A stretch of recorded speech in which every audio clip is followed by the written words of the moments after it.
दिए हुए हैं सी को एफ, एफ माने यू, आई 16 आर। ये हमारे पास तीन पद हैं। सबसे पहले हम देखेंगे पहले शब्द को। पहला उन्होंने क्या दिया है सी, पहला क्या दिया है सी।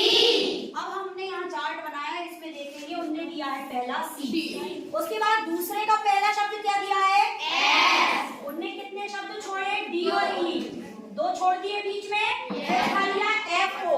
उसके बाद में फिर दो छोड़ दिए और क्या उठा लिया आई। उन्होंने जी और एच को छोड़ दिया और आई को उठा लिया। इसका मतलब दो दो शब्द छोड़ के अगला शब्द आएगा। तो यहाँ जब सी है, एफ है, आई है, तो आई के बाद क्या आता है एल। दो छोटे हैं, एल के बाद क्या आता है आई के बाद जे आता है, आई के बाद जे और जे के बाद के। तो जे और के को हमें छोड़ना है। क्यों छोड़ना है? क्योंकि पीछे भी दो शब्द छूटे। तो पीछे के दो लेटर छूटे हैं तो आगे के भी दो लेटर छूटेंगे। तो जे और के बाद हमारा आंसर में पहला वर्ड क्या आएगा एल। ठीक है, पहला आ गया एल। अब हमने आंसर में देखा कि एल तो तीन ऑप्शन में है, तीन में है। इसका मतलब हमें नंबर भी चाहिए। यहाँ दिया है 4, फिर दिया है 9, फिर दिया है 16। अब दिमाग लगाओ कि इनने कैसे दिए हैं। 2 दूनी 4, इसका मतलब ये 2 का वर्ग है। 9 किसका वर्ग है 3 का। 2 के बाद इनने काय का वर्ग लिया 3 का। 3 के बाद काय का वर्ग लिया 4 का। क्यों? क्योंकि यहाँ उनने 16 दे दिया। तो अब अपन देखेंगे कि 2, 3, 4 उनने लगातार 3 संख्याओं के वर्ग लिए हैं। तो हम आगे काय का वर्ग लेंगे 5 का। क्योंकि पहले उनने 4 का लिया है। तो एल के बाद हम क्या ले लेंगे 5 का वर्ग। 5 का वर्ग क्या होता है 25। 25 अगर वर्ग नहीं पता तो हम 5 into 5 करेंगे। 25 हमने यहाँ लिख दिया 25। तो हमारे पास क्या आ गया 25। एल 25 लेटर आया एल, उसके बाद में आ गया 25। अब यहाँ देखो एल 25।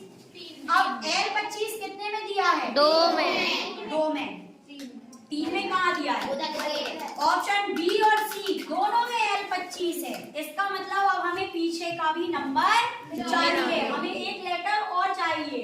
अब हम देखेंगे उनने पीछे कहाँ से लिए लेटर नीचे साइड से।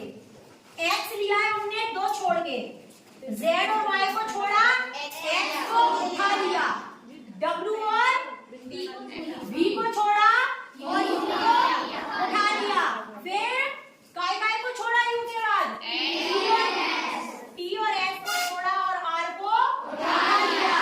अब हम भी यही करेंगे, 2 को छोड़ेंगे और तीसरे को उठा लेंगे। अब हम छोड़ देते हैं क्यू और पी को और ओ को उठा लेंगे।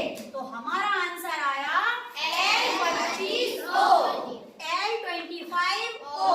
तो अब देखो एल 25 ओ ऑप्शन में है ऑप्शन नंबर सी एल 25 ओ हमारा आंसर है। लेकिन इसे समझने के लिए हमें हमारे लेटर का क्रम और उनके नंबर हमें प्रॉपर याद होने चाहिए। हमें आगे से भी पता होना चाहिए और पीछे से भी होना चाहिए। तो जब भी रीजनिंग को सॉल्व करो, specially capital letter, small letter या नंबर से रिलेटेड, तो ABCD लिख के उनके नीचे उनके प्रॉपर नंबर को लिख लेना, उसके बाद ही इसको सॉल्व करना।